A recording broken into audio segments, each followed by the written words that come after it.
Welcome everybody to the next edition here of The Voice of Wrestling. I am your host, Chris Cash, as always, alongside my main man, Nick Paglino of ProWrestling.com. And Nick, I'm excited about tonight because I think there might actually be some arguments between me and you. We actually have some things we're going to disagree about on tonight's program. So you're excited to start arguing tonight. You're fired up to argue. Aren't you? Yeah, okay. I'm well. You're arguing with me already on this point. Yeah, I'm already starting. So of course I'm getting fired up. Absolutely. Yes, we've got plenty to talk about. Of course, we're going to probably get real fired up about CM Punk. The fallout continues from UFC 225. Oddly enough, it's including WWE announcer Corey Graves, who kind of got thrown into the mix of that. Talk a little bit about the Dr. Amann trial that wrapped up last week. Of course, we're going to preview Money in the Bank, which is taking place this Sunday. Run down that card, which I think as of now is featuring, like 116 matches or 115 maybe? So we've got a giant card to count down to heading into Sunday. And speaking of money, we got a big guest on today. And I think this is going to provide for some interesting conversation. He is a contributor to Forbes.com, wrote an interesting article last week about WWE's quest for an Emmy nomination and possibly an Emmy win. He is Alfred Konuwa of Forbes.com. Alfred, welcome to the show. Thank you for having me on, guys. It's a real pleasure to be here. Thank you for coming on. You know, like I was saying, this article that you wrote, Forbes.com, you guys can check it out over there, sort of looking at this, and we talked a little bit about it on Voice of Wrestling, this For Your Consideration event that WWE had last week in Los Angeles, in which they screened some of their content for members of the voting board in this attempt to kind of branch off into a new foray into the Emmy consideration field. And it just kind of, and this is probably the first question that I want to ask you, Alfred, is as you were putting the article together, did it surprise you to learn that WWE was seeking the Emmy nomination? Absolutely, it did. And when I got the invite, it seemed like a lot of the executives and people within WWE were, really jazzed up and surprised about it themselves. They were saying, this is a huge deal. We'd love for you to come to this event. And this is the first of what I feel is many For Your Consideration events. I live out here in Hollywood, so I'm driving around, and For Your Consideration events are very common. Pretty much every TV show has them, to where you see all these posters for them campaigning as to why they should win the Emmy, and they're holding events in theaters and stuff like that. And WWE is just throwing their name into that hat. And if you've been watching wrestling as long as you guys, and you know everything you do about wrestling, you would be surprised that WWE would even consider trying to rub elbows with the highbrow ranks of the Emmys. But that's what they're doing. This is the first year they've ever done it, and I expect them to do that more and more. Why do you think that they are starting to do that? I mean, what's the difference? They've had the ability, if they wanted to do this for many years, if that was their goals. What is it that you think is different right now compared to how it was in the past, and why are they doing this now? And that's a great question, but I don't think it's a coincidence that we are in this kind of sea change moment with WWE, where they're getting all this money from Fox. Come 2019 in October, they're going to be in more homes than probably they've ever been in, being on Fox broadcast.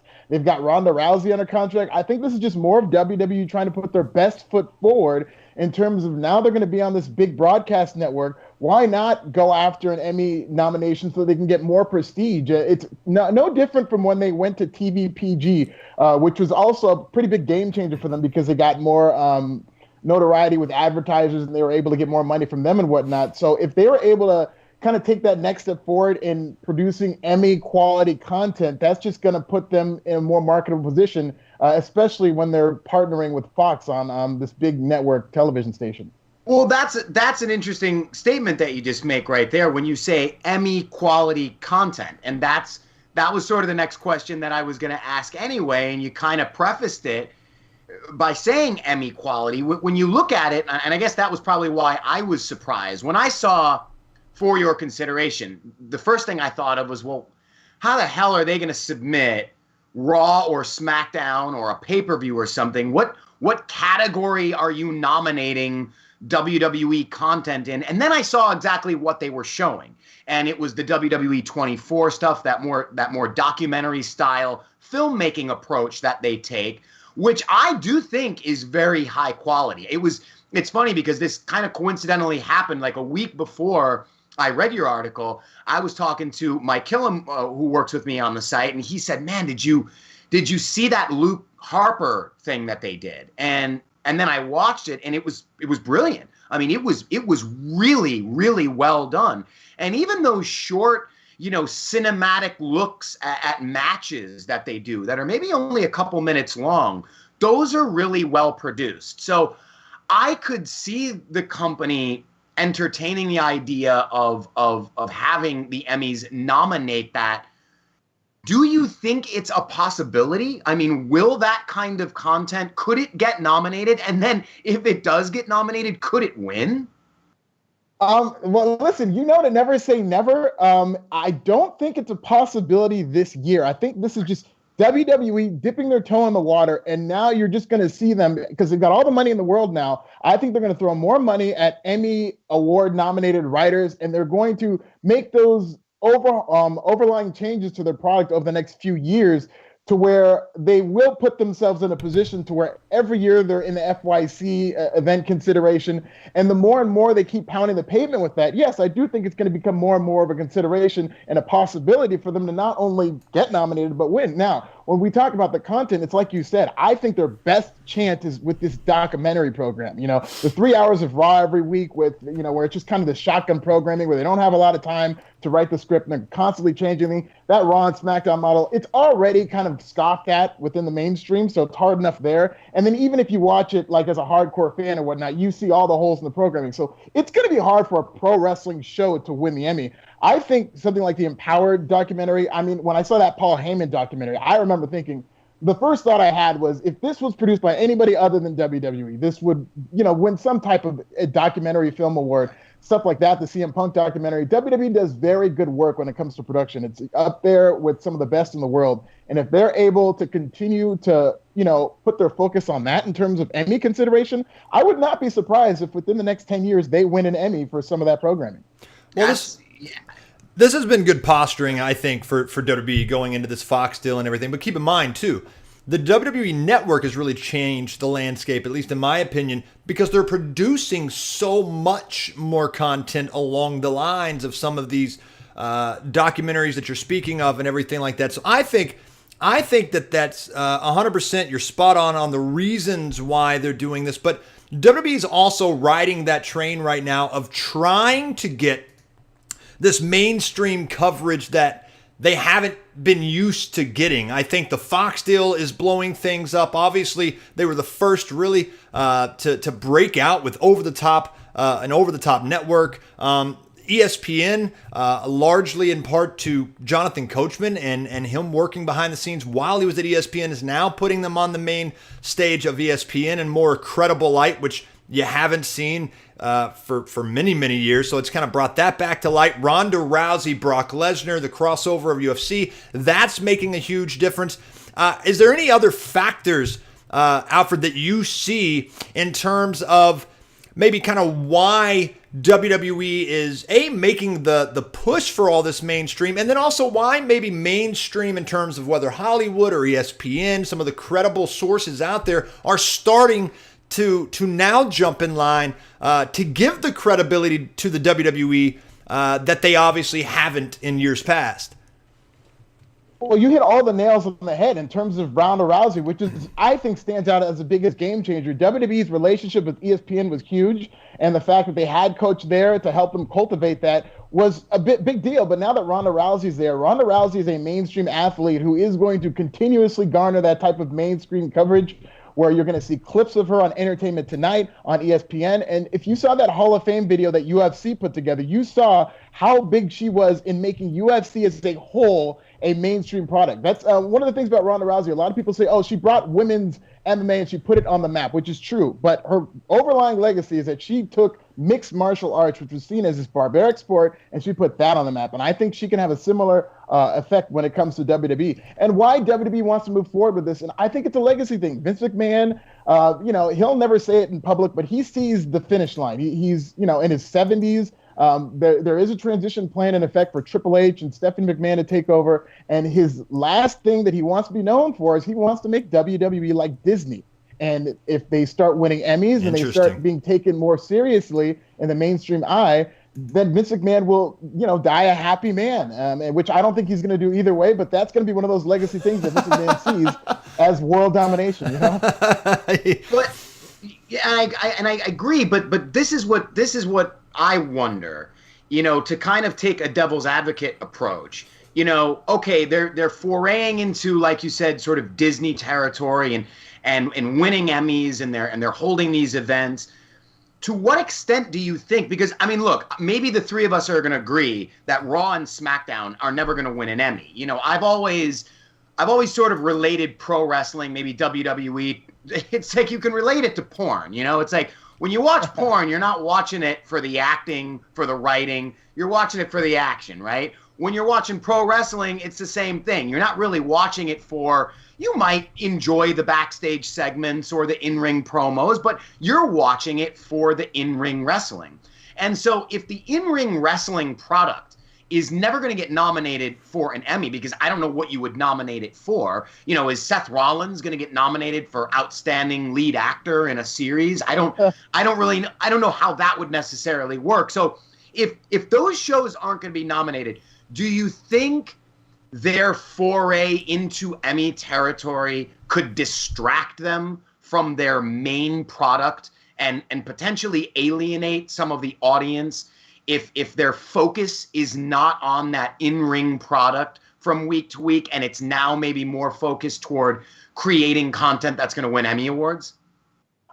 Yes and no. I think this is one of the few ways that WWE might be distracted for the better. And in terms of being distracted, I don't think it's going to be as much of a distraction as much as it's going to be they need to put their best foot forward. And they're going to learn from quality content providing that they're going to maybe translate that to their actual Raw and SmackDown flagship shows. We've seen examples of WWE stepping outside of their core product to create other content. XFL is a perfect example of something that we saw when in 2001, it clearly distracted WWE from their core content, which suffered immensely when they tried to foray into football. And they're going to do it again in 2020. So, that's always going to be an issue with WWE as they keep trying to go into different types of entertainment properties. And but I do think that this is going to be one of those rare instances where trying to make any type of content that's Emmy Award consideration worthy is going to translate for the better to their core content. Alfred, before we let you go, obviously writing for Forbes, contributing there. Of course, you contributed other places as well, but Forbes specifically, you cover a lot of the business aspect of the sport. So you probably keep up more with the financials and, of course, this massive Fox deal and with Fox and, of course, the SmackDown deal and Raw combined. Massive money, $2 billion, whatever the case may be. You follow all this. I've never seen WWE on, again, a mainstream level.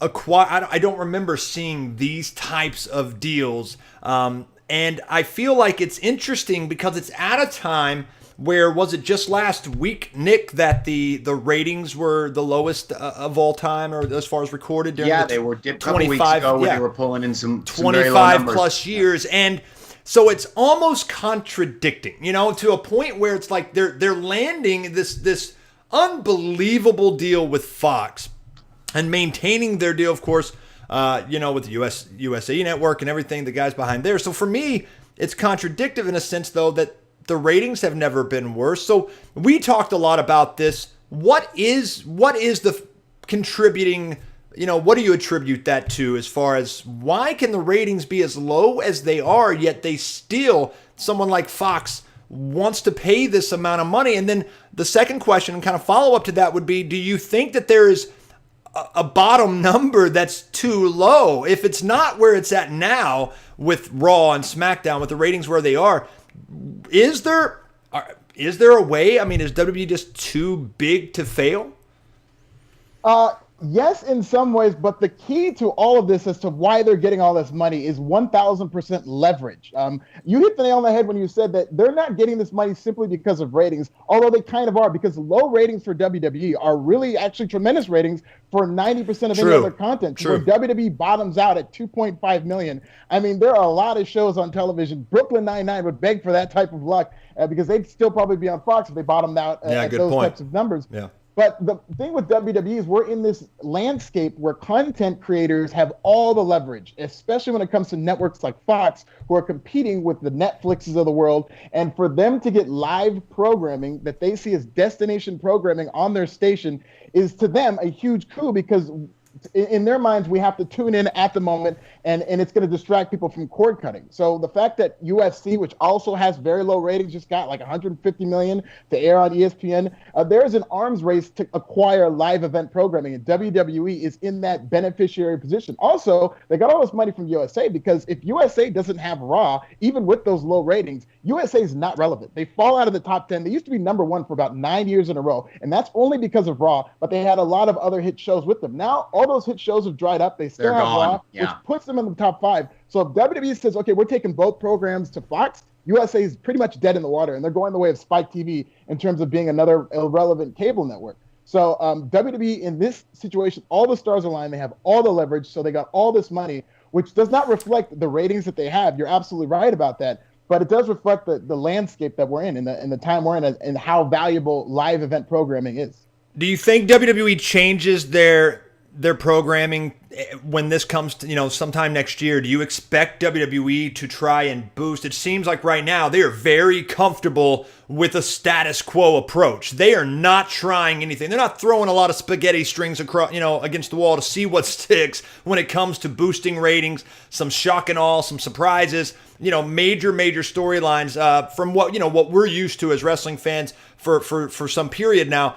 Do you expect that to change, though? It seems like every time they change networks, they really do want to put their best foot forward. Do you expect WWE sometime this time next year or whatever, when they're starting to get ready for that launch on Fox, are you expecting a huge program shift, or do you not really think they're going to take it that serious?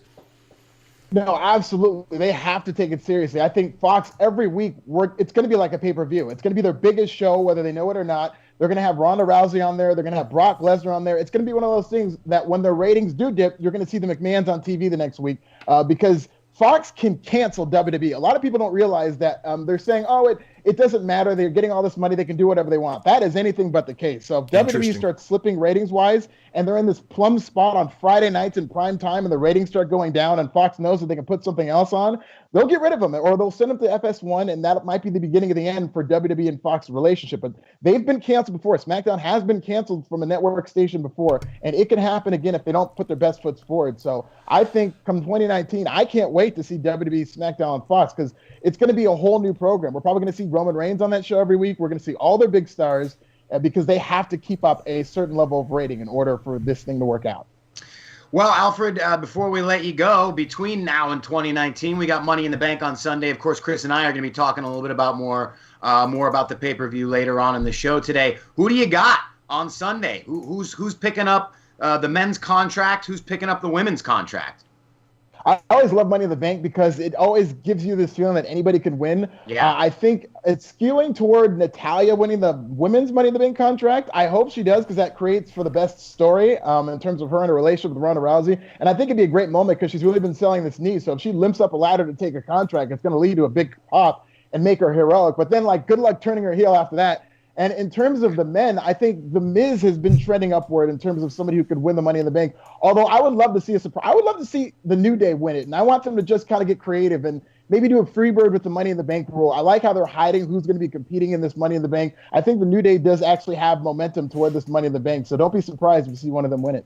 I love that idea. Freebird ruling the Money in the Bank briefcase, where absolutely any one of them could cash in if they wanted to. That's a great idea. It would definitely freshen up the New Day. I think they probably could use it right now. Alfred, thanks so much for coming on the show. Alfred Konuwa, guys, he can be followed on Twitter at ThisIsNasty. Once again, at ThisIsNasty. Check out all this stuff over at Forbes.com. Alfred, thanks so much for coming on the show. We'd love to have you back again. Thank you, guys. It was a pleasure. I'd love to be back. Awesome. Talk soon. Man, Thank really you. enjoyed that. Very insightful guy. And, Nick, I think I remember him from the good old days. The guy's been around for a long time now, doing a lot of really good things. And I'm really excited to have him on the program. Hopefully, as you mentioned, we'll get to have him back very soon, because he really knows his stuff, Well, sure, and it's great to have a voice like that, because, you can really understand why these moves, I think a lot of wrestling fans, or specifically WWE fans, at cursory glance, like we are, scratching our heads as to, well, why are you throwing billions of dollars at a show that's drawing low ratings? Right. What are the actual possibilities? Like we said, does WWE need to shape up? Otherwise, they'll be shipped out. Can that happen? Yep. So it's great to get a perspective that is from the business end, that is from the other side of the camera, that's saying, look, this is the reality of the business deal that's happening and what could potentially happen. And I think that then gives you a good indication as to what WWE might need to do when these deals actually go through. So I think it really, looking at it from that side of the coin, I think helps give you a better idea or a better answer to the question of, is WWE going to need to change the product? Are we going to see product changes when these major deals, actually take effect next year? Can't wait to have him back on the program. But for now, we are going to get into our main event of the week, and it's going to be a good one. It's the main event here on the Voice of Wrestling, voiceofwrestling.net, and of course, Fight TV. Make sure you check us out there, FITE. Download the app. We're there every Wednesday, 5 Eastern. They stream it live. Got a good chat room, always full of good conversation. So make sure you check us out there as well. Of course, as always, joined by Nick Paglino of ProWrestling.com. In the main event this week, CM Punk. We've got plenty to discuss, Nick. You and I talked about this for a good solid 45 minutes last night, so we're going to try to pinpoint the main points that you and I disagreed on and got into. But overall, let's set the stage a little here. Obviously, we know about the UFC event this Saturday. CM Punk did better, I guess, but that's not saying too much, and of course lost the fight in pretty definitive fashion. And so you've got the fight itself and CM Punk's future we can obviously break down, but the big buzz coming out of that event wasn't so much about the fight itself. I mean, yes, there was plenty of discussion about CM Punk not deserving to be there and shouldn't be there, and there's plenty of things we can talk about, but Corey Graves made most of the headlines by some of the very, very personal tweets that he sent out. You could tell very emotional tweets where he discussed basically CM Punk kind of abandoning his friends when he left the WWE. We know about the lawsuit that's now settled. CM Punk, Colt Cabana, they obviously won that case. And it's now kind of, I guess, Nick, forcing fans, whether it was Corey's intent or not, to kind of choose sides. You either say, yes, CM Punk is wrong for if assuming what Corey is saying is true. And of course, CM Punk has not responded to this directly by any stretch. But you either think CM Punk is wrong for the way he treated people in WWE, distancing himself to such a degree where he said, hey, if you're there, I'm not talking to you. Or you're wrong. You believe Corey Graves shouldn't be airing his dirty laundry and everything. So we're going to get into some conversations. But I guess, Nick, first, let's just open the floor. And what's your biggest takeaway from all the hoopla that's been caused by Punk's fight, and then obviously subsequently and afterward, Corey Graves posting these very personal messages? Yeah, well, I think the biggest take is really how polarizing of a figure a guy like CM Punk is. And, a lot of that could directly be his fault. This is a guy who, I remember seeing Bubba Ray Dudley actually tweeted, I think it was shortly after the UFC loss. He said, I've never seen so much hate and love for somebody at the same time, out there on social media.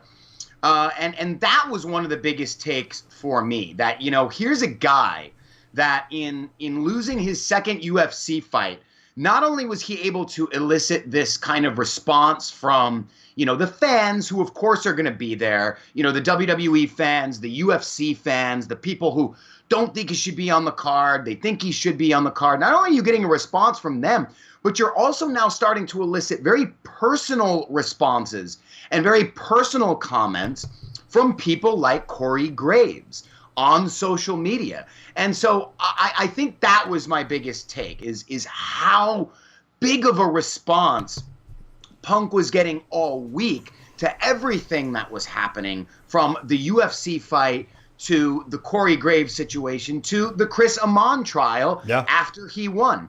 And, what his mindset would be heading into UFC 225 if he had lost that trial. And so, I think really just the impact that he still has on social media and on wrestling fans and on that community, that was the biggest take that I got out of this. And I personally, and I have a lot of opinions as to why I think that is.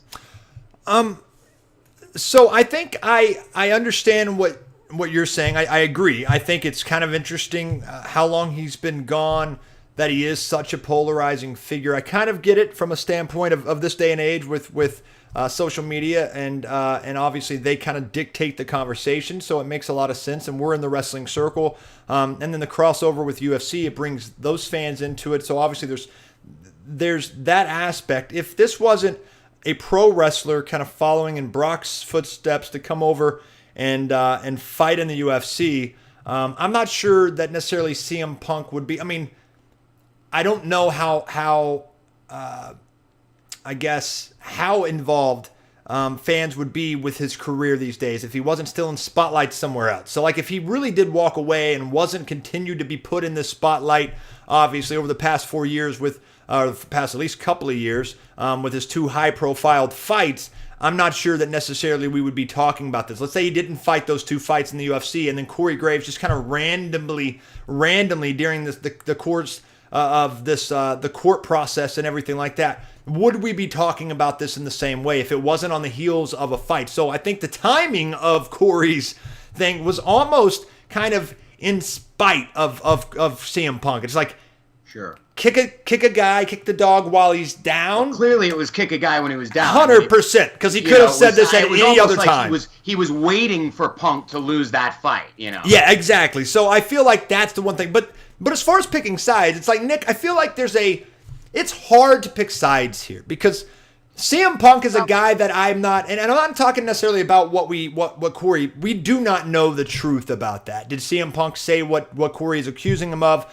Did he do what he said? Has he really abandoned people the way that he is? Is it understandable when he wants to get away from WWE, that he's going to distance himself from people that he doesn't see every day as much? But it's not, I mean, Corey puts it over like these guys were very close friends.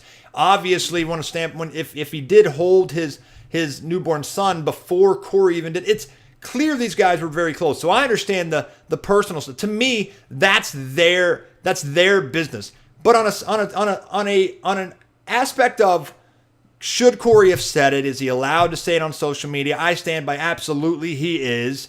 Social media is now such Facebook and Twitter. It's ingrained like into our personal lives. That's how you communicate with people that you want to get your message across to in a lot of ways. I don't have any issue with him saying this. If he believes it, he can say it.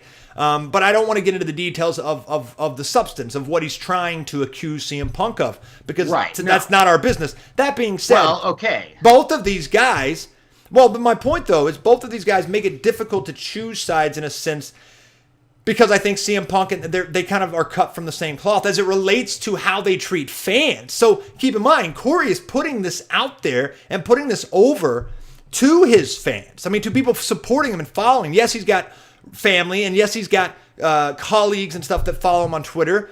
And yes, maybe that tweet was just as much for them, or specifically directed at CM Punk more than anything. He knew it's going to get back to him.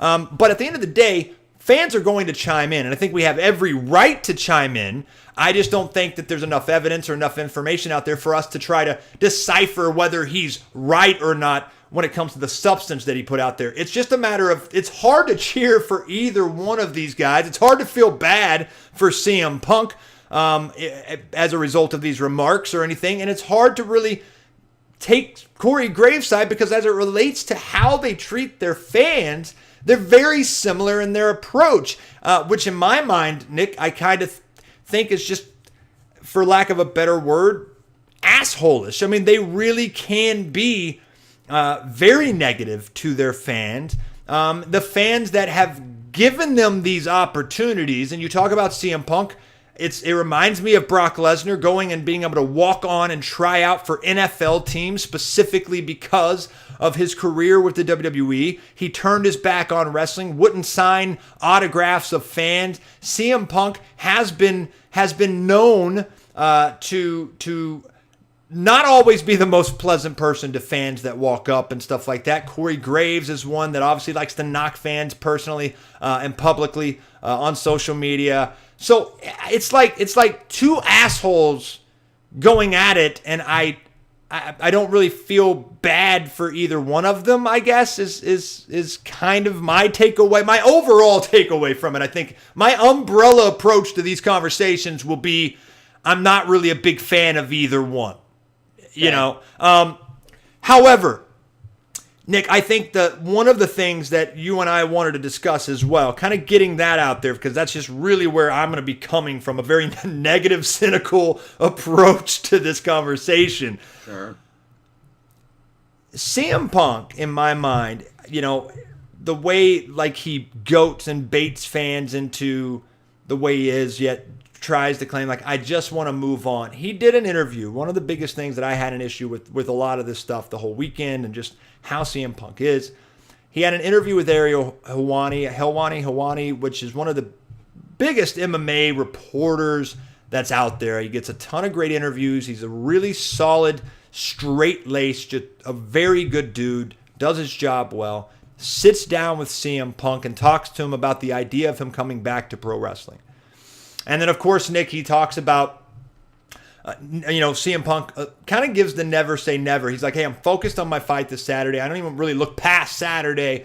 I don't know. But here's the thing. I've never really, truly been offered an actual deal. Like, nobody's come to me and said, hey, I offer you this much money on this date or whatever the case may be. The very next day, again, prior to his fight, he's not foreshadowing he's going to lose, so he's not looking at it that way. The very next day, though, he does another interview where he purposely then brings up that interview from earlier, from the day before with Ariel, saying, well, I said this in an interview, but I didn't really mean it in a sense. No, I'm done. I'm in my headspace. It's only MMA. It's only fighting and all of that type of stuff. I'm done. This is the reason, Nick, why I have an issue, I think, in some ways. I don't have an issue. People can follow and support who they want to. But as far as respecting CM Punk, these are the types of moments where I really look at him and say, why? What's the reason you would do that? What's the reason you would elicit a response that you know is going to happen when you say that by trying to say, hey, yes, maybe never say never. I've never really truly been offered something, obviously outside of WWE, because we know his feelings toward that. But in any other light, All In was obviously one of the main reasons this was even brought up, and people have been all over the idea of CM Punk wrestling again or being involved with the All In event. Why say all of that if you're going to turn around less than 24 hours later, Nick, and be like, guys, I didn't mean it that way. You said it. You're the one that said it. Those are the asshole things that CM Punk does that makes me have a very difficult time respecting his just overall thought process as it relates to baiting fans into shit like that, but yet then turns around and tries to almost blame fans for misinterpreting him. We didn't misinterpret what you're the one that said it. So and fans that continue to support someone that that, like, I don't care if I ever see CM Punk in the middle of a ring again. Like, honestly, I don't. And I hate to say that considering how good I think he was and how much of a missed opportunity I think it was when he sat down on top of that ramp, cut that shoot promo, and WWE would never let him ride it all the way. He became an overnight sensation. But yet at the same time, now just the way that he is, just his demeanor and his personality, it's just hard to respect him when he's the one that causes fans to be the way they are and react the way they are. And as almost if he's like annoyed by fans jumping at the bit when he is the one that starts that conversation by saying, I've never really been asked. I've never been asked. Hey, never really got an official offer, Nick, but don't actually take that to mean that if I got an offer, I would consider it. It's like, screw you. Like, what? Why? You know, that's my biggest problem right now with this CM Punk debacle, and it baffles me that fans don't see through that a little bit more and why they continue to support and want a guy that's really going to shit on the business in a way and shit on the fans in a way and in that type of fashion when it's self-inflicted, he's the one causing it to begin with. It's not fans misinterpreting him. It's him saying something that he never really meant in the first place, apparently, even though I don't even know if that's the case. I think that he was so focused on the UFC fight.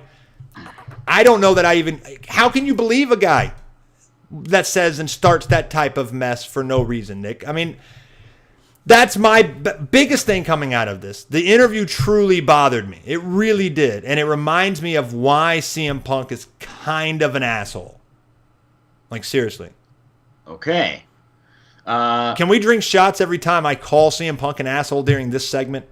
Well, I'm not going to be able to say anything during this segment, so... You might as well drink shots when You might as well just start drinking. I mean, I might as well just start drinking. Look, I normally give you the 25 minutes. I normally the whole segment right there. I normally give you the floor, but I mean that's why. Why do fans respect this guy when he pulls that shit, Nick? Well, I don't really. Okay. The Corey Graves stuff. I don't. Everyone knows. Well, anyone that watches this show knows my feeling on social media. I did not agree. Look, let's not get into this idea of does he have the right to? Of course he does. It's you can post whatever you want, you know? I mean, I'm sure there's things you can post on social media that break the law, and potentially you can get sued for things that you say on social media, you know, if they're damaging. I mean, certainly in the Chris Amon trial, Chris Amon was actually using Twitter as part of his, you know, it was part of his argument as to why CM Punk was, you know, defaming him. It wasn't because CM Punk did it on Twitter, but it was because of everything that CM Punk said. He then had all these people on Twitter that were sending him messages and bad-mouthing him. I mean, God knows we're reading all this stuff lately about the cast members from the Star Wars movies that have quit social media because they've been so vehemently harassed. So, no, you don't have the right to say absolutely anything or do anything you want on social media because there are going to be repercussions. But certainly, yes, just speaking your mind about things, yeah, he has the right to do that. But the problem with social media, and you said it an hour ago when you were talking about this, you know, that we can't decipher everything that he's talking about. All of a sudden, we're privy to 3 tweets. How many characters is that? And from there, I'm supposed to choose a side. I'm supposed to make an informed decision as to what kind of a person CM Punk is or what kind of a relationship they have. Clearly, they had. No, you make an informed decision. Relationship. I can't draw a real conclusion from that. No. So all this is doing is this is him venting and firing up the Twitter machine to say, oh, well, screw CM Punk. What an asshole he is. But you're not painting the complete picture here. You know, you're giving us 3 tweets, a couple of tweets. And from there, I'm supposed to deduce that this is the kind of guy CM Punk is. CM Punk doesn't even have the opportunity to respond. I mean, certainly he could respond if he wanted to, but he chooses not to express himself on social media like that. Just like, I mean, it would be like maybe you and I getting into this kind of an argument. I'm someone who doesn't use social media to express those things. You do. That's almost one-upping me or taking advantage of the fact that I'm not going to respond publicly to those things. So was it someone tweeted something after, it was somebody in the wrestling business. I don't remember who it exactly was, but after that was all done, they said, hey, Corey, it's probably time to shut off the Twitter machine and go to bed. That's who I agreed with in this situation. These kinds of things just don't, to me, do not belong. I agree with you because number one, don't compare Punk and him like to me and you, because I agree with you. I don't talk about personal shit on Facebook. No, maybe you don't. No, I understand. But here's the thing: like Exhibit A, Exhibit B, and Exhibit C is like when you're submitting into evidence to what type of personality and what type of person CM Punk is. That's what I looked at those tweets as. No, can we decipher exactly who CM Punk is by those 3 tweets? Maybe not. However, you can get a pretty good picture of CM Punk based on his history, and those are just 3 more pieces of evidence to kind of suggest what type of character CM Punk is. He's very self-absorbed and self-involved. So the idea that he's going to tell his friends, I'm no longer in this company and I hate their guts, but you still being there pisses me off to such a point that I'm not going to be your friend anymore, basically is the insinuation that Corey's making.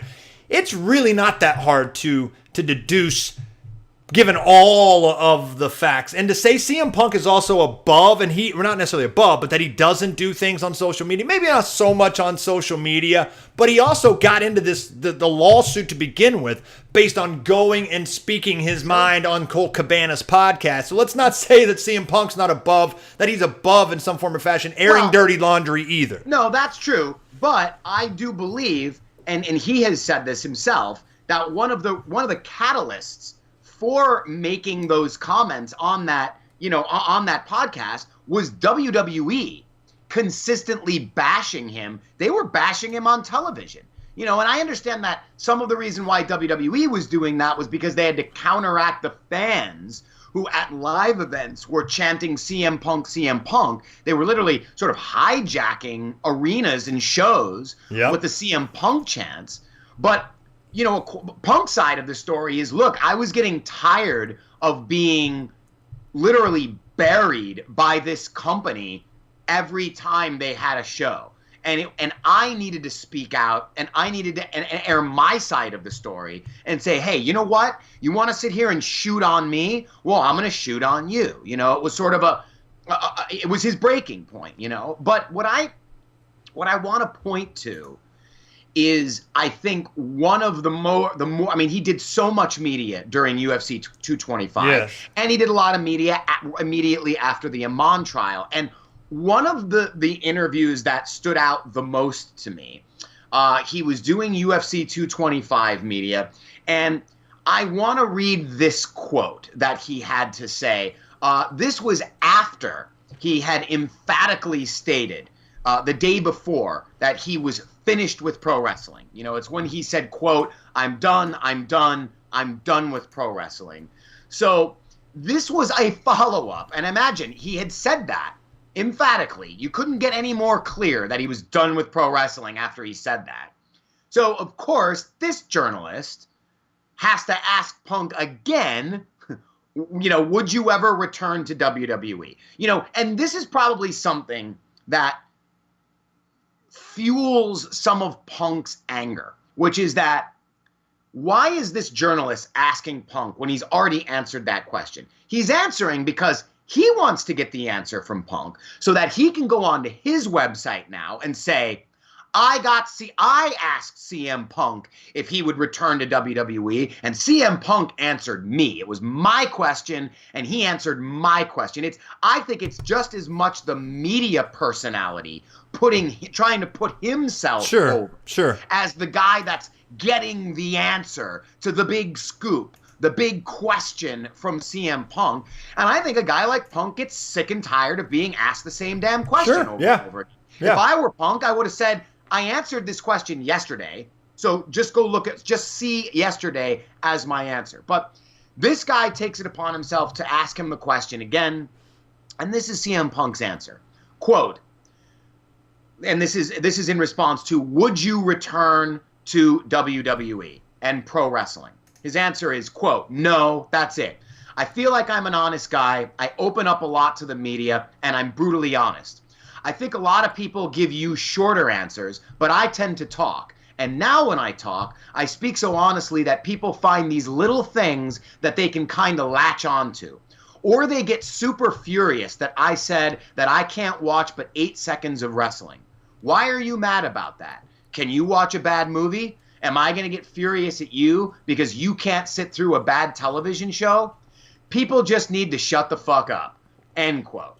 So that was Punk's response. And, you know, to your point, look at how he ends that quote. He ends the quote with telling people they need to shut the F up, right? So that may go toward your point that, yeah, okay, if you're a fan and you hear him telling you need to shut the F up, he comes across a bit as a dick. But if you look at what he's saying, there is definitely a part here that I agree with. And this was what I kind of wanted to bring into this today after my big takeaway, which was all of this media attention that he gets. And that is that, you know, being a professional wrestling fan can be difficult. It can be difficult to be a public pro wrestling fan. You are constantly having to defend yourself. I know I am. You know, my parents, you know, my good friends that don't watch wrestling, my wife who doesn't watch wrestling. Sure. It's constant. And these are people that you know. And these are people that you know love you no matter what. You watch wrestling. They know who you are. They love you. But put yourself in the position that I know we've all been in as wrestling fans. I'm sure I can speak on behalf of a lot of people. When, you know, you introduce yourself to someone, especially, hey, someone like me, this job that I do. You know, hey, my name's Nick. Oh, what do you do for a living? Well, I work for a professional wrestling website. Oh, you know, like WWF? Like Hulk Hogan, WWF? Well, yeah, not necessarily Hulk Hogan, and it's not called WWF anymore, but yeah, I work for a website that covers pro wrestling. Oh, well, you know that's all fake, right? Yeah, I know it's all fake, And you got to get into this, and then you feel like you're being judged for being a fan. So I think that's one of the reasons why pro wrestling fans, when you go to shows, you see pro wrestling fans, there's always that guy at a pro wrestling show that's got he's wearing the title belt, and he's dressed as Macho Man. He's got the WCW belt around his waist and the WWE belt over his shoulder, and he's got the NXT title dangling from his mouth, and he's got the old ECW title up his ass, and and everybody's taking pictures with him. They dress like this, they behave like this because they can, because they're with their people. They're with people that, like, this guy loves this as much as I do, and I can be myself, and I can be an open wrestling fan in front of these other people because they understand me and they get me. And I can chant along, and I can do the New Day sucks or New Day rocks, and I can do the Kurt Angle chants and the John Cena, because these are my people. So I think what happens is when they hear someone like a CM Punk say, I can't watch 8 seconds of this because it's a bad television show, they take it personally. And they feel like a guy who they've respected for so long and who they followed for so long, who was one of them, he's one of us. And for the IWC, let's think about it here. If John Cena is the TV wrestling fan, is the mainstream wrestling fans' talent, CM Punk was the internet wrestling fans' talent. He was that hardcore wrestling fan talent. He was the quote-unquote voice of the voiceless. He earned so many kudos and so many points from the internet wrestling community when he cut that pipe bomb promo, that when they see him disparaging the business, it breaks their heart. They take it personally, and they believe he's making me feel bad about watching this product, just like everybody else I know my friends who don't watch it, my dad, my mom, my girlfriend who doesn't watch it, just like they make me feel bad for watching this. So they react so vehemently and screw this guy and I hate this guy and, well, I can't wait to see you get your ass whooped at 225 and, oh, they must have loved watching him lose that match.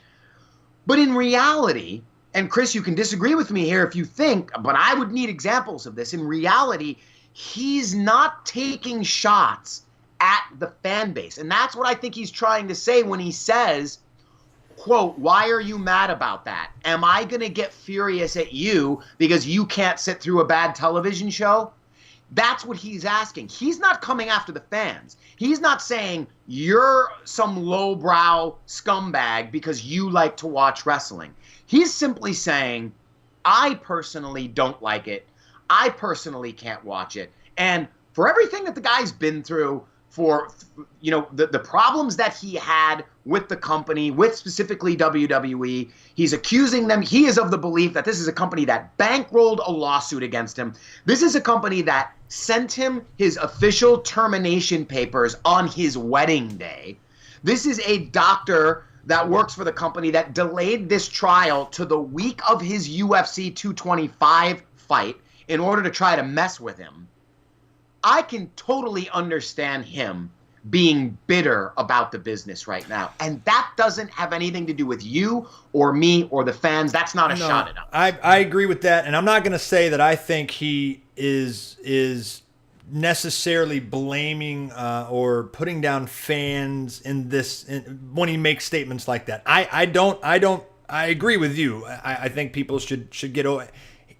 Most fans, a lot of fans, have left the product because it's really, really bad. It's not even normally mine or your cup of tea any longer. It's a very different audience they're trying to go to, Nick. And I feel like, in the end, CM Punk is just stating out loud what a lot of people are saying. I think the issue, though, with fans, at least as far as this point that you're bringing up, is not so much that they feel like they're part of this wrestling bubble that gets, insulted all the time and everything like that, but rather I feel like they're going, I've got this damn fly in the studio and it's pissing me off.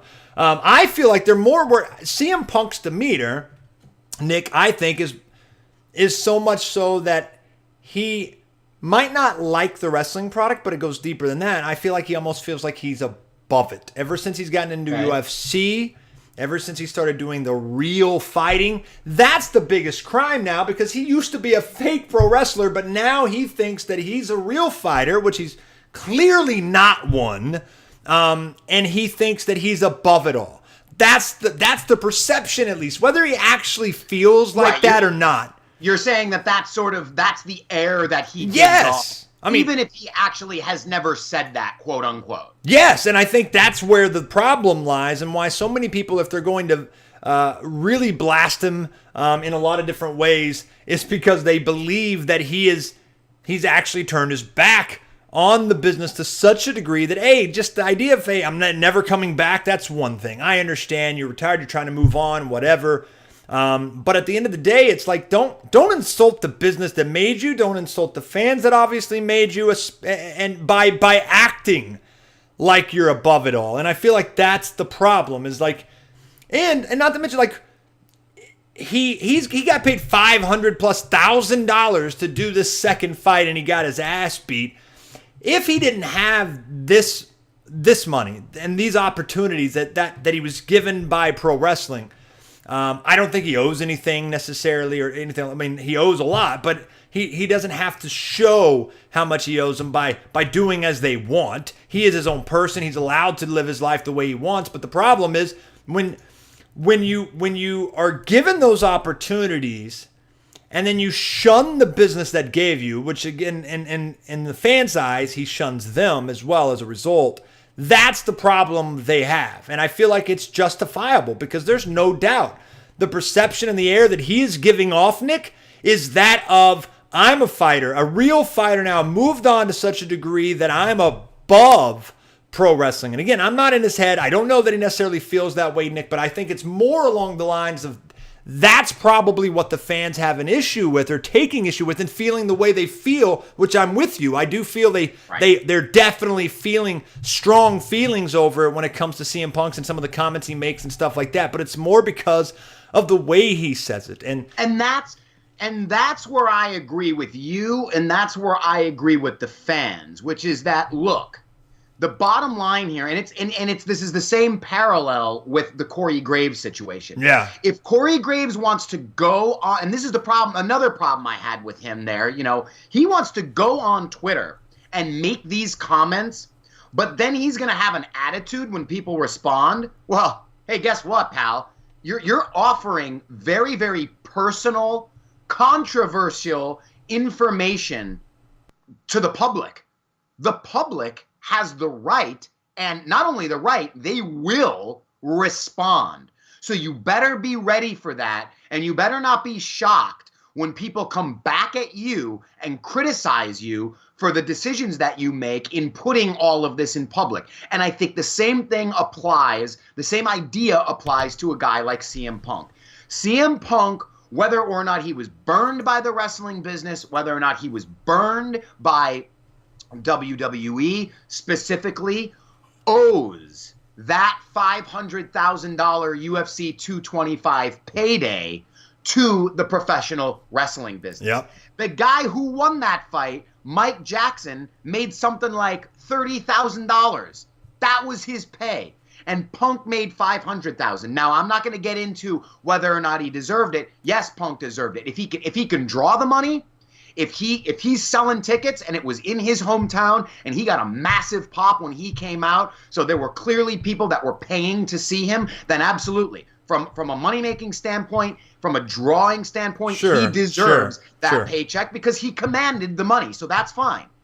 But why did he get that? Why did he command that money? Because he's such a great UFC legend? Because he's such a great badass UFC fighter? No, because of the pro wrestling business. So instead of coming out here in public and making all of these big brash statements, what would be wrong with him saying, when someone says, hey, so pro wrestling, are you going to go back? Are you going back to WWE? What would be so wrong with him saying, hey, guys, listen, I really appreciate all the comments. I'm here for UFC 225. My mind is focused on that. I'm focused on my fight on Saturday, so I don't want to take any questions about pro wrestling right now or WWE right now. I do want to say that I am very grateful to the pro wrestling business. I'm very grateful to the fans of pro wrestling for supporting me and for offering me and giving me the platform to be able to pursue this dream outside of wrestling, which is fighting.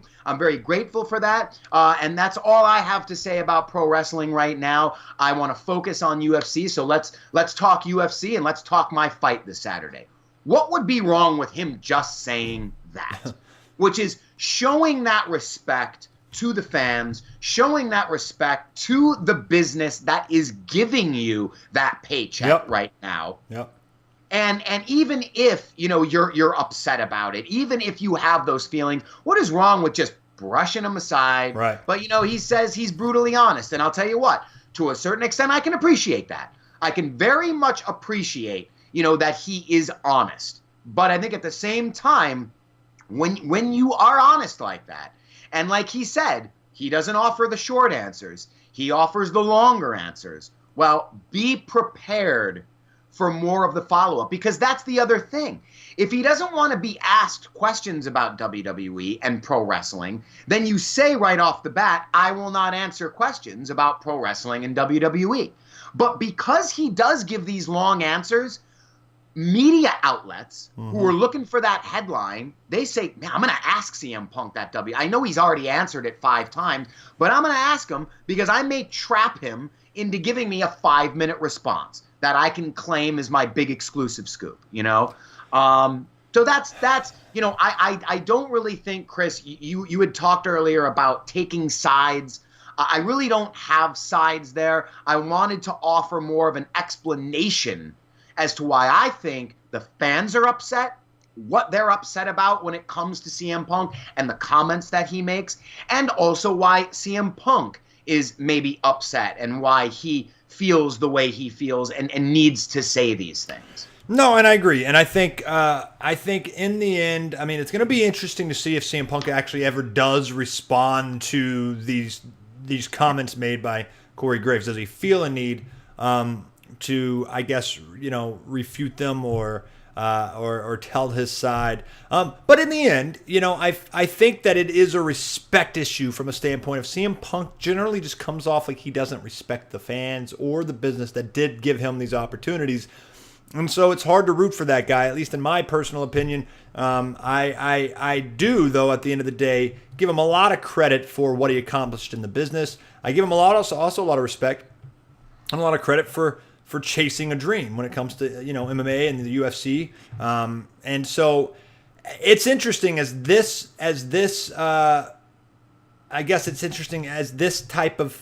UFC most likely, at least as the UFC is done, and as MMA might be winding down for CM Punk until we at least hear from him on what his next steps are.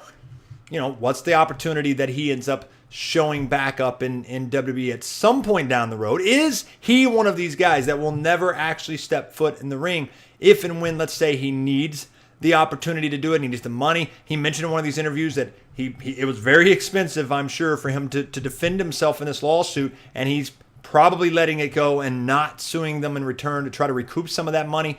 He obviously got some a healthy payday, but celebrities like that generally spend a little bit more money than the average person. Maybe he does need it at some point, depending on what other opportunities he has going forward. So is it over? I don't know. Even he mentions he doesn't know, but I am kind of curious, and I do find it. I find it one of the issues where, Nick, honestly, fans have a right to get upset and be upset with Punk in some ways, but not for the same reason that I think that a lot of them do. I really feel like it's more just about how he treats the business that made him and the fact that he almost seems like he's too good for it at this point, and I think that's where a lot of it comes from. However, this is the main event, and we've got one more thing to discuss. A big pay-per-view coming up, one of my personal favorites as well, and Alfred mentioned it earlier that it's one of his favorites. I really enjoyed it. A lot can happen this weekend, so we're going to run that down. But this, in the meantime, is the main event, discussing the hot topic of the week. Let us know what you thought in the comment section below. And we're back on the Voice of Wrestling. Chris Cash, Nick Paglino, and Nick, Money in the Bank, baby, is coming up this weekend. I'm excited about it. I think it's going to be great. Tell me what you're looking forward to. Well, I'm always looking forward to the Money in the Bank matches. You can say what you want about some of the finishes. Certainly last year there were controversial finishes with really both of the women's ladder matches. Of course, they did the one ladder match at the pay-per-view. Then, you never know. Reports had indicated that it was all part of the plan to have the second one. But, there were some people that sort of conspiracy theory felt that they did the second one because of that backlash to James Ellsworth being the guy that climbed the ladder and retrieved the briefcase in the women's match, giving it to Carmella, which is a lot of people felt like that's why they then had to do that second one on SmackDown. But, aside from maybe finishes and what you might think of those, the ladder matches are usually fantastic at Money in the Bank. So, of course, I'm looking forward to those. And I'm really looking forward to the continuation of AJ Styles versus Shinsuke Nakamura. Of course, they have a last man standing match, so it'll be interesting to see how that progresses, because I do believe that is going to progress. And, Chris, why don't we kick it right off? Let's run down this card and offer our predictions. Let's kick it right off with AJ Styles versus Nakamura. I don't think this feud is finished between the two of them. It doesn't feel like it's time to be finished. And that's why I think on Sunday, AJ Styles retains the title. What's your pick here? No, I think that in a last man standing match, that's generally something that they like to give the baby face. I go with AJ Styles as well, although there's really no doubt in my mind, I'd be amazed and surprised if they didn't, that Nakamura is going to win the title, and it is going to be against AJ Styles at some point, and AJ even likely wins it back from Nakamura. I think this feud has been so good, and WWE officials and the fans have been so impressed by it. I'm with you. I think it's going on further, without a question. I do think it ultimately ends, at least this portion of it, with Nakamura winning, but I don't think it's this Sunday just yet.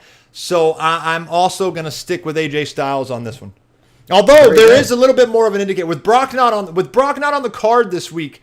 Nick, WWE could look at this as an opportunity to change the title since Brock's not there. There's not one of the other major heavyweight championship isn't going to be on the card to possibly change hands.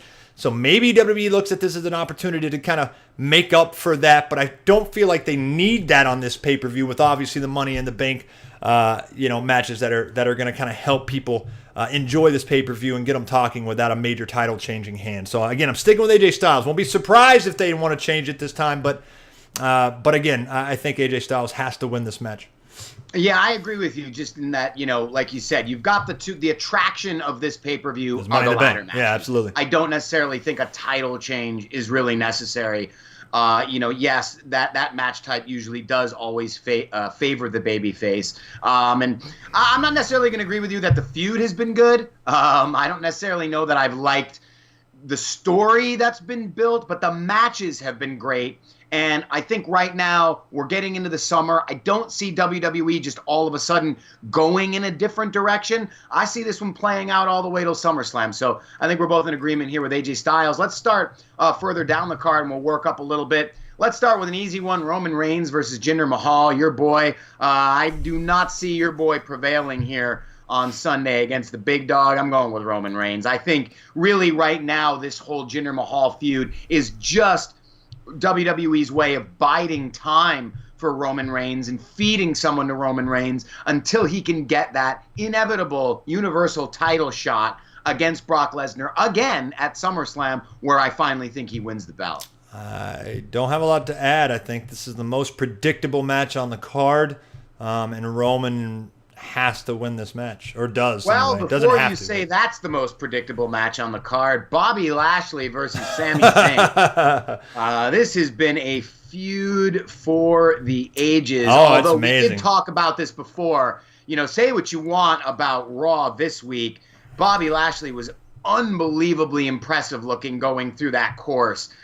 This guy is just a monster. And you actually said this, and it dawned on me. I'm watching this thing, and I'm impressed by what a monster he is. And maybe that is now in hindsight pissed me off even more because it just shows you how they're wasting Bobby Lashley in this ridiculous storyline, this ridiculous angle. Here's a guy that, my God, that feat of strength going through this obstacle course on Raw this week. It was almost like he was going through it saying, hey, by the way, this is what I can do. Maybe actually use me in that capacity on television instead of this crap with Sami Zayn. But that's also not to take anything away from Sami Zayn because I think he is just a tremendous heel.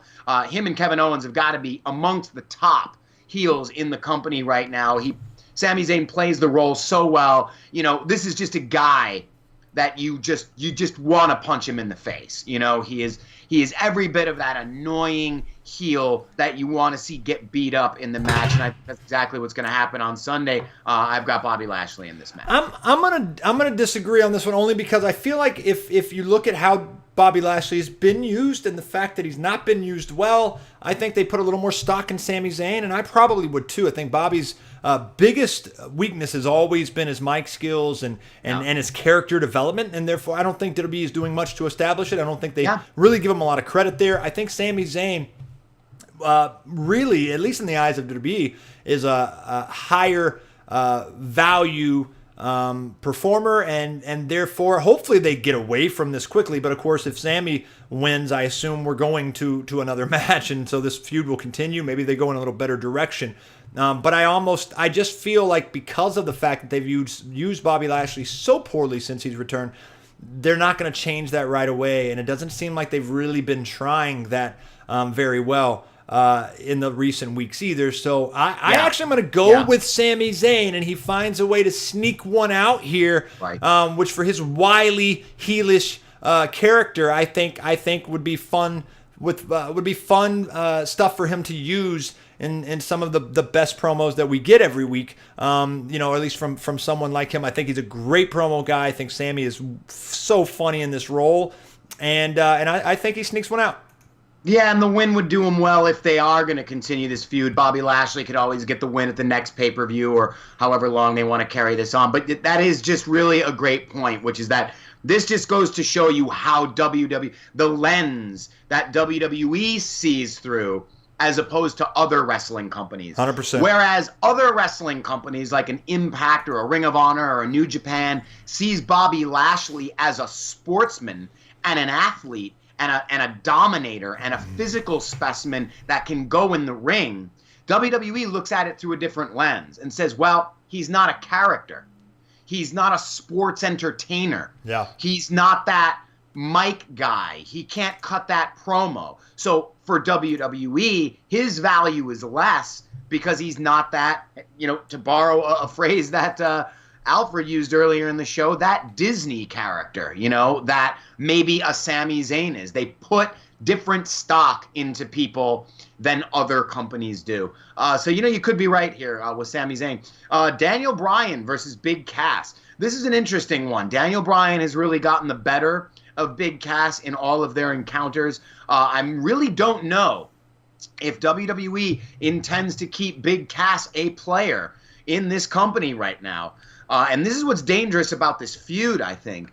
I don't know that Big Cass can suffer another loss. So I'm going with Big Cass here on Sunday. I think he needs the win. I think he picks it up in very heel fashion. The fans love Daniel Bryan. I think they're really going to be behind him nonetheless. I don't think a loss on Sunday is really going to kill Daniel Bryan. So I've got Big Cass here on Sunday. I think it would be a crying shame if Daniel Bryan loses to Big Cass, and I think that he feels the same way. And I think depending on how he loses. I mean, how do you imagine him losing? Well, but I just don't put a lot of respect or give a lot of credit to Big Cass yet by any stretch. I mean, I also think that this, it's not necessarily punishment. He's still getting a decently high-profile match, at least with, well, maybe not a high-profile match, but with a high-profile performer and one that's over like $1 million, which I feel like Daniel Bryan losing to Big Cass, and I don't put a ton of stock into wins and losses, but some of them just hurt more than others. I don't like the idea of Big Cass beating Daniel Bryan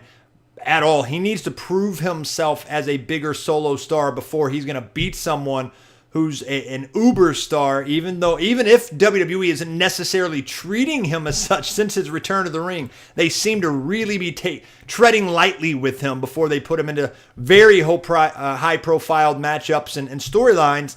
But I just think, they're probably still pissed of Big Cass going off script against, what was it? What did he do again? Yeah, against the little person on. That's right. And he beat him up. Beating up even more than what he's supposed to. Right. So again, I think going off script and doing that was still possibly one of those deals. I just don't think they're ready to give him any positivity in his career at this point as a result. I don't think Daniel Bryan should lose this, so I go with Daniel Bryan without a question on this. Yeah, I think that whole situation clouds our judgment here of this match because we don't know to what extent Big Cass may still be in the doghouse. 100%. If he's in the doghouse, right, he ain't winning this match. True. Because God knows, and so many superstars have said this in the past, when you are in the doghouse, and in fact, I think Sean Waltman even said this on his show not too long ago after all this happened, it can take you years to get out of the doghouse, and sometimes you never get out of the doghouse. Sure. So we really don't know what kind of impact that really had and what Big Cass's status is. So I think that kind of might cloud our judgment predicting someone. But I'm still going to go with Cass on this one. The two tag title matches, Matt Hardy and Bray Wyatt versus the B Team, Bludgeon Brothers versus Gallows and Anderson. I think we both agree both teams are retaining here. Yes. Although I will say Matt Hardy and Bray, just on a quick note, has disappointed lately. I really just think they're kind of floundering. There's not a lot of talent for them to work with on Raw either. When the biggest angle they're working and building up to is the B team. So really disappointed with where they're going with the tag team division as a whole, but especially the champions and Matt Hardy and Bray Wyatt.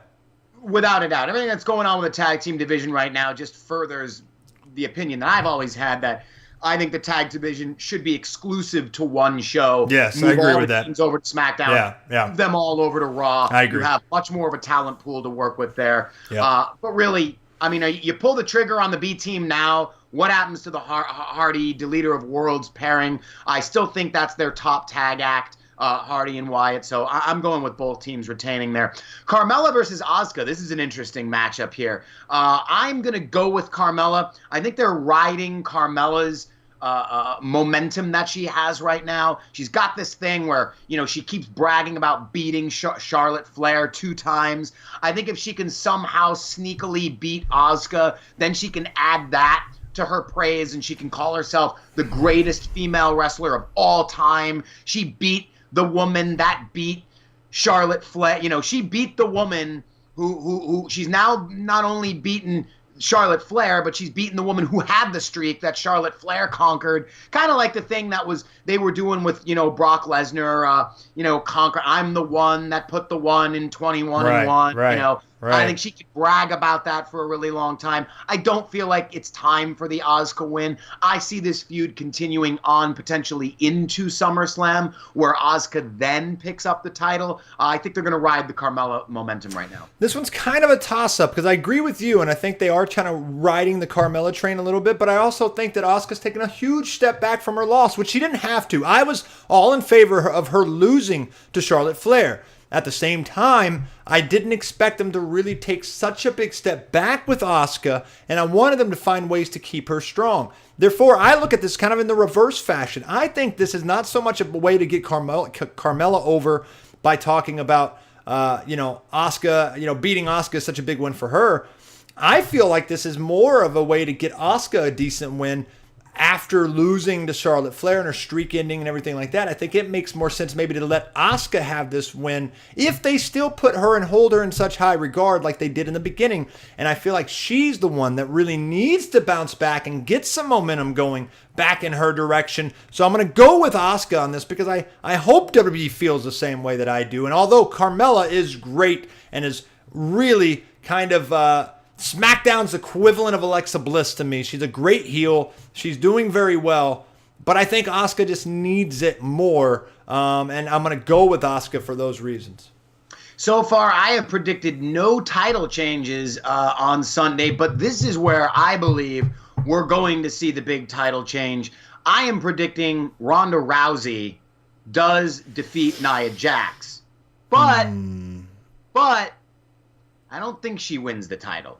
I think she wins the match, but the way they've been booking this and the fact that they had Stephanie McMahon present for that contract signing and now she's been mysteriously just gone and not around, I think Stephanie McMahon is going to insert herself in this match.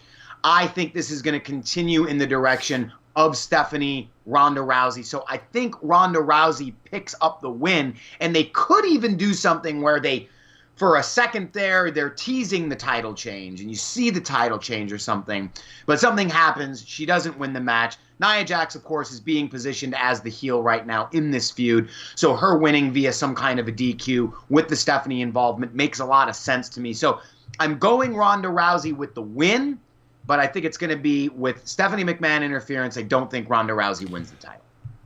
Interesting. I would have guessed probably up till a couple of weeks ago that I think that Ronda would have won the actual title and won the match. I'm going a different route. I mean, I think they still showed signs of Natalya when she kind of put the emphasis on my best friend, Ronda Rousey, and all of that good stuff. I feel on Raw this week. I think that's the play here. I think Natalya loses Money in the Bank earlier in the night. I think she ends up costing Ronda Rousey the match. And I think the other dynamic that's at play here is, they bring it up in Nia Jax promos and stuff that it's too soon and she's not ready and all of that type of stuff. Ronda Rousey is going to dominate this match, no questions asked. But at the same time, I do think they'll find a Weasley way out of it because in reality, even though she's still impressed, it is too soon for Ronda Rousey to carry the title in my mind. They need to get some good heat, against the people that she's going up against, especially someone like Nia. I think they want her chasing it a little bit longer. I think somehow they find a way for the title to remain on Nia, for her to get the win, and then set up a non-title match with Natalya, and maybe even a couple of match feud with Natalya and Ronda Rousey after this.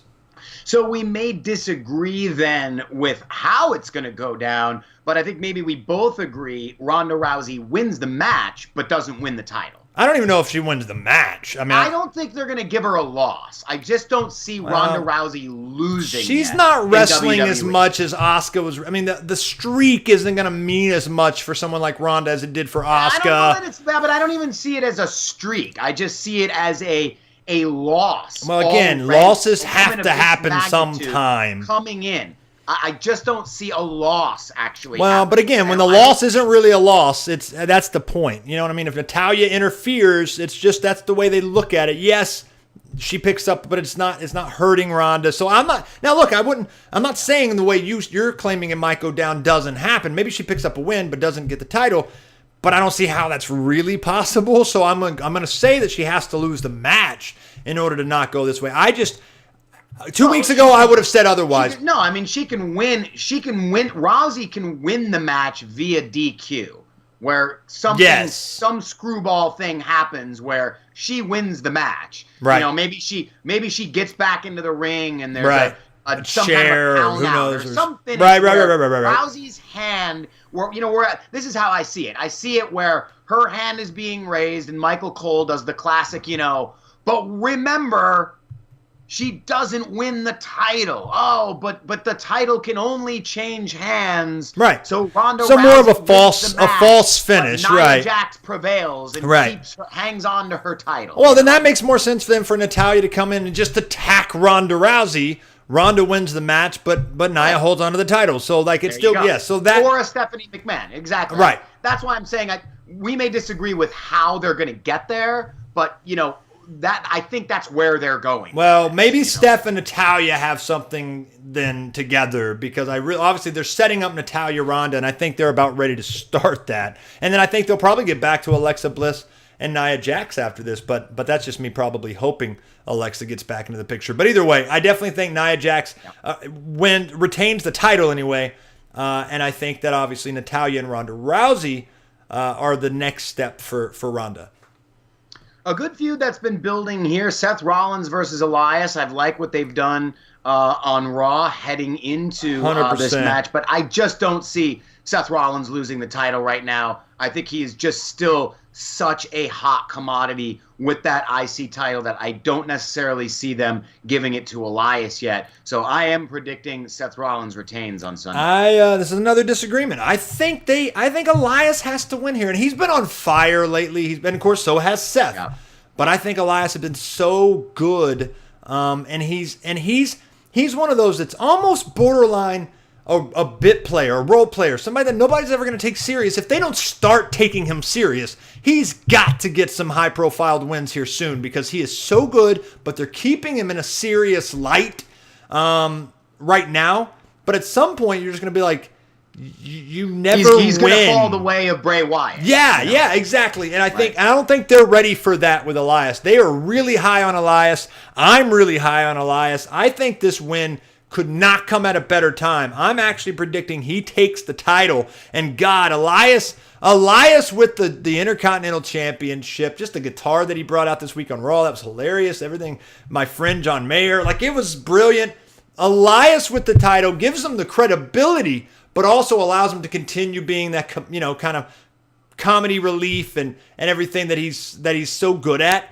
He is just a natural. He is just a natural, and I think he needs a good win. I think I think the title would be great too. So I'm going with him beating Seth Rollins this weekend. All right, and this brings us to our ladder matches. The first one, of course, is the women's Money in the Bank ladder match.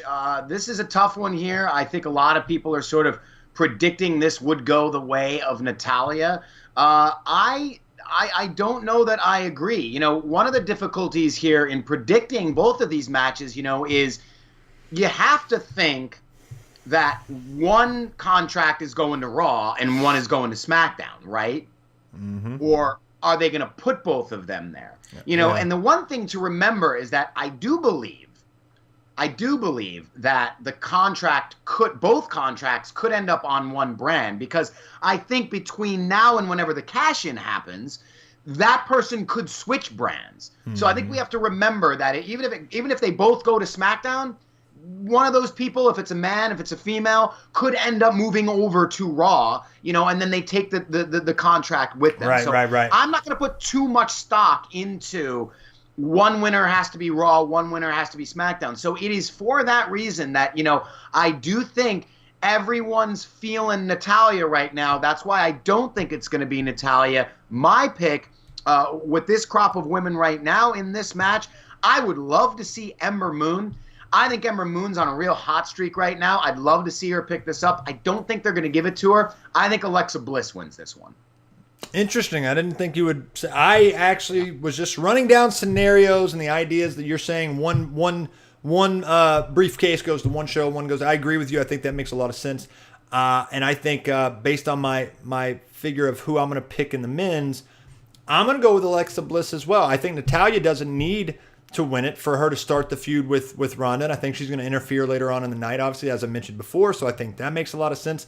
And I think if Nia Jax is going to keep the title, then Alexa Bliss wins, and maybe she even cashes in that night, which puts the title back on her immediately and lets Nia Jax, especially depending on if, by the way, they want to keep Nia Jax as a babyface. If they want to continue her as a heel, which I'm not sure they do, which is why they're not really going there, then they need, and if they're going to continue the feud with Nia Jax and Alexa Bliss, Nia Jax needs to be the babyface, Alexa stays the heel. Therefore, Alexa winning, getting the title back on her pretty quickly, allows Nia Jax to again chase the title. I don't think she ultimately wins it again, but it allows her to go back to a babyface, endearing type of character that people have got behind in the first place. But I think Alexa Bliss is ultimately going to be your next women's champion again, Raw Women's Champion. And I think she needs the Money in the Bank to really set that up easily and nicely and conveniently. So Alexa Bliss is also my pick. And that brings us to the men's ladder match. I think Raw this week was very telling with the way it ended, with Braun Strowman standing tall, winning that match. I think that signals to me that he will not win this match, even though that's sort of the indication. That's, of course, the favorite. I think you're going to see him all sorts of destruction. But, that's a match where he's very protected. If he doesn't win, he can still look like a beast, but not come out the winner. I'm going with Kevin Owens on this one. He has been just such a standout in this build to Money in the Bank, and him having that contract and everything he could do with it, and the stories that could be told with him having that briefcase until he cashes in. I'm going with Kevin Owens. I love that pick, and I would be super okay with Kevin Owens because he is money right now. He's one of my favorite characters to watch in all of WWE and all of pro wrestling. However, I don't think, and it's interesting you brought that up because I kind of was thinking you were going to go with somebody from the SmackDown brand. But either way, I think Kevin Owens would be a good pick, and he would definitely be my number 2, and I would love to see him win it. I don't think that he does. However, I'm going to go with, I agree with you, Braun. It can't win this, won't win this. So I'm going to go a different way, and I'm going to say Samoa Joe wins this because I think they need a good way to get, eventually when the timing is right for AJ Styles and Nakamura to end their feud. Samoa Joe with AJ Styles is a super way to go. Samoa Joe, a heel, kind of does need to win this, which is why I think Kevin Owens and Samoa Joe would be my top 2 choices over a Braun, which it just doesn't make sense that he needs the Money in the Bank to come cash in when people are laying face first on the mat after a grueling match or something. So I think it needs to be a heel, which is just kind of how normally Money in the Bank goes. Samoa Joe also is another guy that kind of can stand toe-to-toe with Braun in the middle of the ring, and I think it might be an interesting setup there. Seeing those guys kind of square off will be a fun element to this match on Sunday. But I think Samoa Joe versus AJ Styles is still a matchup that WWE knows will be big money, and I personally would like to see. And I think it's on the horizon. So I'm going to go with Samoa Joe because I think they moved him to SmackDown, Nick, as evident by how powerful they're kind of putting him over in the storylines as of now. Although they're holding him back from the title picture, I think they're very high on the idea of Samoa Joe, and they needed to move him to SmackDown to get him away from Braun Strowman and away from Roman Reigns so he could start shining over there. And plus, he does so well with the likes of people like Nakamura and AJ Styles. Those matches will be great matches. Samoa Joe is my pick. So that wraps it up. Awesome. Guys, that also wraps up the Voice of Wrestling. We appreciate you tuning in, obviously. Check us out at voiceofwrestling.net. Check out Nick on ProWrestling.com for all your daily news. And, of course, check out Fight TV, where we air every Wednesday at 5 Eastern. And we'd also like to thank Alfred Konuwa for coming on. Check his articles out over at Forbes. Follow him at This Is Nasty on Twitter. Always putting out great wrestling content, so make sure you check him out there. But in the meantime, guys, enjoy Money in the Bank this weekend. Enjoy wrestling in the meantime. We'll see you next week. For Nick Paglino, I'm Chris Cash. This is the Voice of Wrestling.